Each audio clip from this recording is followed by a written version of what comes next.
Snowdrop. That was her name in 1831. Between Schneewittchen and Snow White, Low German and American English, the Brothers Grimm and Walt Disney. She was a wish made on blood. She was a wish made on ice. She was a wish made on a black splinter. Painted in colours primmer than yellow, bolder than blue, she bit the apple that was like all those apples that Heracles hustled from the garden before he rustled the hellhound from Hades, that Woden chomped and Tiu chewed every day to cheat death, that Inanna travelled to the trunk of the tree of before she was treated to truth, descent to the underworld, ascent from the underworld. And Snowdrop had to come back too.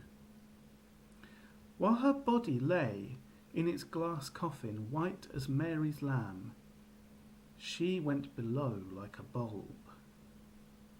Her crystal tomb was the top bunk. As she slept, fruit lodged in her throat, she awoke in the berth beneath, without the flowers in her hair.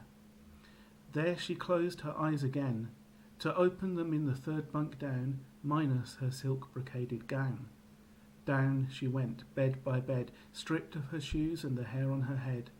Each time she closed her eyes to doze, she opened them again and rose, another story farther from the land of the living, and more taken from her.